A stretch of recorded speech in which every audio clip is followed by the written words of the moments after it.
Hey guys, welcome to Zoom for Angels or for Peacock Warriors. For those of you who don't know me, my name is Brian Mendoza, and I have the great honor of being part of this amazing training that WorldView Productions is preparing for you. Um, I've been working as the tech director for DCI and SCIM, two of Geshe Michael's companies. In the tech department, I've been the director there for, I don't know, maybe 3 or 4 years, maybe more. So I have a little bit of experience on broadcasting, on using Zoom, or any of these beautiful tasks that the WorldView production team do amazingly.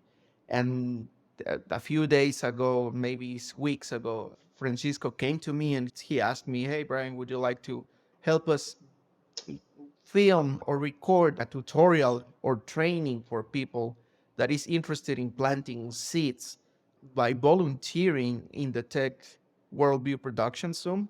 And I was like, for sure, man. I'm really, really honored. And here we are. So I will be with you. I don't know if in every video or most of the videos, but for sure you will see me at least once. And let's begin. Let's begin with this. I think that the first thing that we have to keep in mind is Zoom is the window that allows that Geshe Michael or any of the great teachers that all the worldview organizations have, uh, that they have the chance to be all over the world at the same time. And so what we are doing here when we perform in Zoom is basically to plant the seeds to bring any teacher to their students, which is one of the most beautiful seeds that we could ever plant, in my personal opinion. You could be planting here endless seeds, basically, like bringing people together to get a partner, or bringing people to teachers to find your own teacher, or be close to your teacher if you already have one. Even if you think about it deeper, you're planting money seeds because before we, I don't know if you were here or if you remember, but before we had Zoom classes, Geshe Michael or all the other professors had to travel around the world to have programs there. And you're planting money seeds because they are saving that money for trips, or even the organizers are saving money. And you're also planting time seeds because the fact that, for example, I'm going to speak right now specifically of Geshe Michael.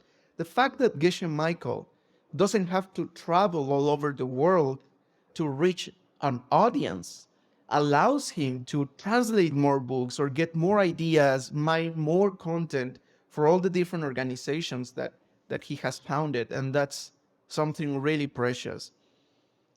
And something beyond that, most of these classes in Zoom are recorded, and we are creating a beautiful database of recordings of an amazing teacher, which is Geshe Michael, and of course all the other beautiful and wise teachers that we have around the world for future generations. And that has no value. It's beyond any monetary value. So I wanted to start this video with these words because I think that each one of you should be really aware of the kind of seeds that we will be planting just by clicking here and clicking there and checking on Zoom. And there will be times in which it will be very stressful, especially if you are new at Zoom or if you are new at having big events about the kind of the worldview organizations. It will be stressful, but you have to keep in mind your motivation and the kind of seeds that you're planting, and you will be doing great. So never forget about that. All right. So let's start. The first platform, or at least the main platform that we will be using, of course, is the one you're watching on my screen right now, which is Zoom. All right. Zoom is this platform. I think most of us know what Zoom is. This platform where we have video conference. And there are many features in Zoom that allow the teachers and ourselves to get in different ways to the audience so they learn better, not only through the video, as we may think. So during this whole series, we will be going through different features that we need to know.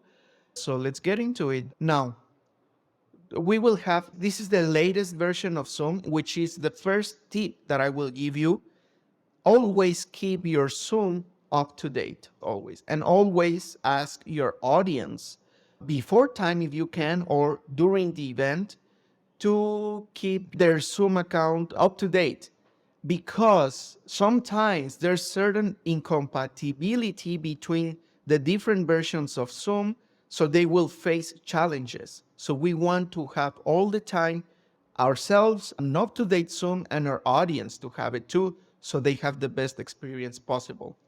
Now, most of the times Zoom lets you know when there's an update available, but if it doesn't? All you have to do is to go to the little icon on top right, click it, and then you have to check for updates. All right, you click it, it will perform, and it will say, oh, there's an update available, let's install it. Download it, it will start installing it. It will take a while. By the way, this is the same for Windows or for Mac, all right? So don't worry about the differences between both of them. And then it will open the app, and great, it will say here, your client has been successfully updated. And cool, we're good to go.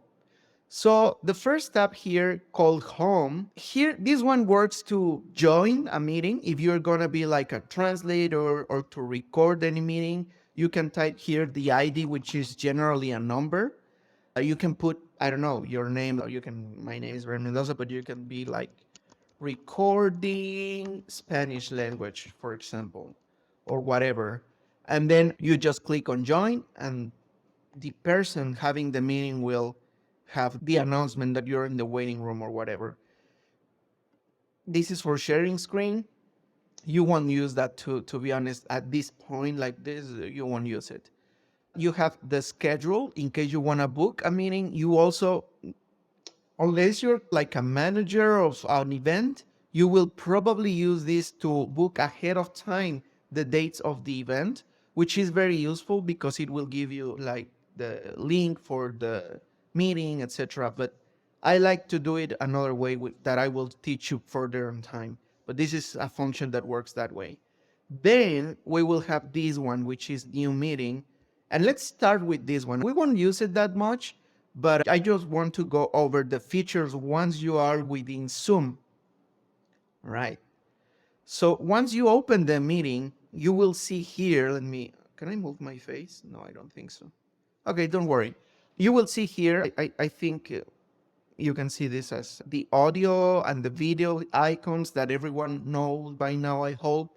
Then we have the participants one. Then we have the chat reactions. Those are pretty straightforward.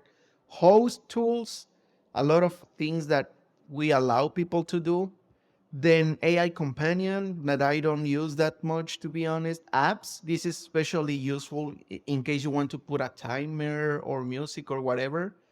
I don't use that much either. Then captions are very important, sorry, because if we have translators in the particular session that we will host, we want them to have an extra tool to translate properly for our audience.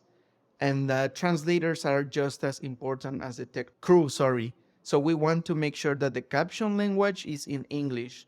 Sometimes people change this language, and people will come to you and ask you, hey, could you please change the language? This is how you do it, okay? You click it. Oh, sorry. Oh, yeah, that's another way. You click it and then you just select English and you save, and that's it. All right? Record, very important button.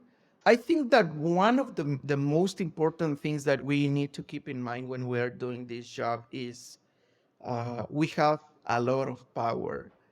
That means we have full control. If you're a host or a co-host, if you're a host, you have full control. If you're a co-host, you're like those semi-gods that have almost all the control. And why am I saying this is because we can, for example, record the classes. But the fact that we can do it does not necessarily mean that we should do it. So we always need to ask the organizer or the director or the manager of the project, whatever, if we can record or if we should record in our computers whatever we are going to be hosting. Let's remember that all the organizations that Geshe Michael has founded have copyrights, and we have to be very careful to protect property and not take anything that we ourselves have not been granted. So even though you can record, doesn't mean that you should. Okay, you always make sure that you are allowed to do that. I think that's a very important thing to keep in mind to protect our mental seeds. All right. Anyway, then we will have this thing called breakout rooms, which is a pretty cool function that will create virtual rooms where people will gather as classrooms, for example, in a school. In a way, Zoom becomes a school and you can have different classrooms with different students in each one of the classrooms. But we will talk about the details of this thing further in time. And then we will have polls and quizzes, notes if you want to take notes or allow people to take notes, whiteboards, which is a pretty cool function in which people can draw. That probably you won't use it that often. Then we have support is basically to if you have someone on Zoom and you want to help them with something tech, that is a very cool function that I use a lot in SCIM, for example. Focus mode basically goes like a white screen that does not allow any notifications or stuff. You won't need that. And this is reset to default all the other functions. One thing that we will have to learn is how to set language interpretation. All right. We will learn that in the future. Don't worry. That's one of the main things that I want to show you. And up here, you can see that you will have the different views. Here we have the speaker view, which will be focused on the person talking at the time. For example, if we have more than one people talking, more than one people hosting not hosting, having a conversation in the Zoom call, let's say it's Geshe Michael and Connie or whatever, whoever talks will be on the screen. So if Geshe Michael is talking, blah, blah, blah, blah, blah, he will be on the screen. But if in that moment Connie talks, then Geshe Michael will get out of the screen and the Zoom will put Connie just to let everyone know who was the one who talked. And then Geshe Michael, if Connie stops talking, then and Geshe Michael keeps talking, then Geshe Michael will come to the screen. Unless you have people spotlight, but that's another topic. Then gallery view, it's pretty straightforward. You will have all the participants you can see here in the icon, like in a grid, everyone will be there. Multi-speaker, you will have people like popping up, that the people that is actually talking, and below that, you will have the gallery view. It's like a mix between speaker and gallery view.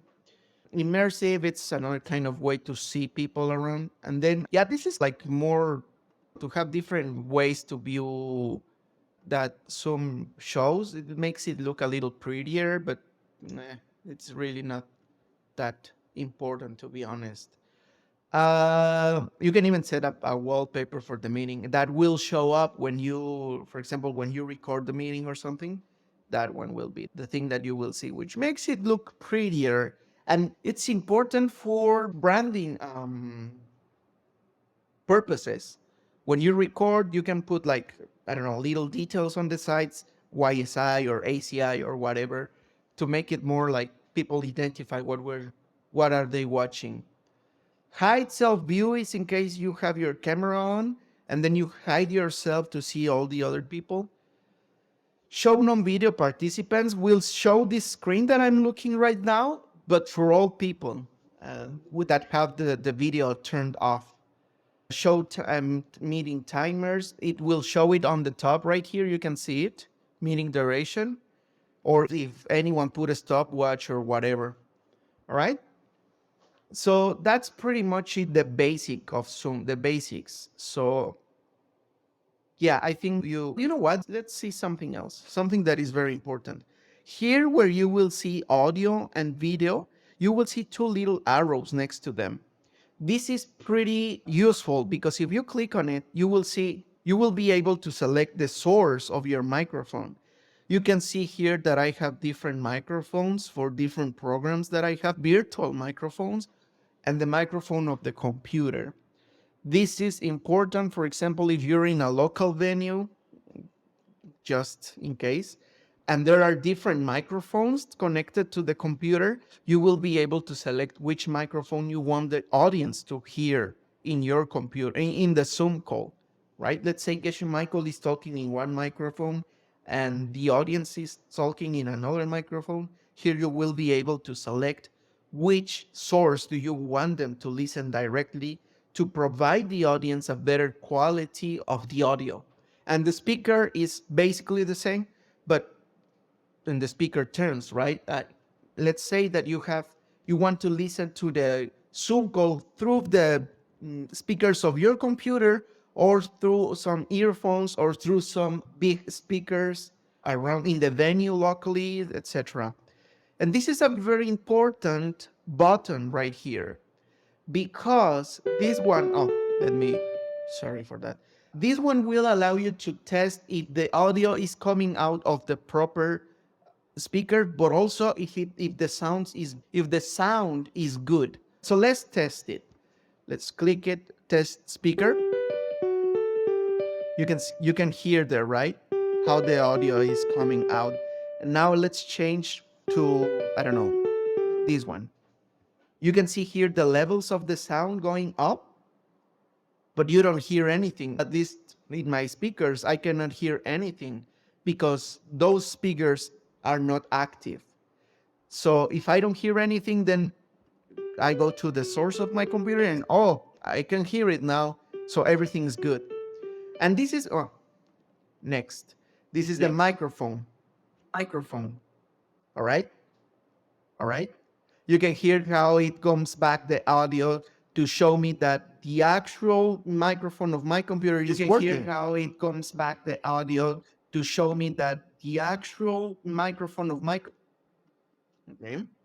No, let's change to another one. Let's talk. You can see how the levels here, the input level is not moving because that microphone is not connected. So of course, Zoom won't detect any audio. And whatever I hear in this test of microphone is what the people in Zoom will hear. So right now, if I happen to be in a Zoom call with the microphone on, and they won't be able to hear anything because my input level right here is 0. All right. But if I change to the proper source, right? And then you just confirm, and you can see here, speaker and microphone, good, green, and test. All right. That's also a cool feature that you can show your translators or your other tech crew people, because sometimes people join too late and you don't have time to do audio test. And to be honest, I will be honest with you, I almost never do audio test with translators when I'm the host, which is, I'm not proud of it, but it's because I know this thing works and it exists. So I don't see the need of testing on my side if I can hear them, because they should know that function. So if you want, you can even teach this to the translator. Hey, you try it on to do your own audio test, because sometimes you will see, I don't know if you have done it before, but you will see there will be times in which a lot of things will be happening and you won't have time to take care of all those little details for everyone. Now, if we go to the little arrow here, you will see that you can also select different sources of camera. I'm going to open the camera. This is OBS, something advanced that probably we will show you. This is the camera right here. And then, yeah, you can blur your background. These are pretty straightforward functions that you probably already know. Choose virtual background, choose video filter, choose avatar, show avatar, video settings. Here we always want to have the HD setup active. We may not want to touch up appearance or just light, etc., because in most of the cases, the source of video will be coming from some other device, all right? So we don't need those. Here for maximum participants display screen, we want to have the 49 instead of the 25, just to have a better look of most of the audience if we are in gallery view. In order, in case they ask us to do some screenshots of the audience or whatever, this is the way. Okay? Don't worry about all this. We will go over all of this in our next video. So that's pretty much it for today. I hope that you find this video useful and see you in the next one. Thank you.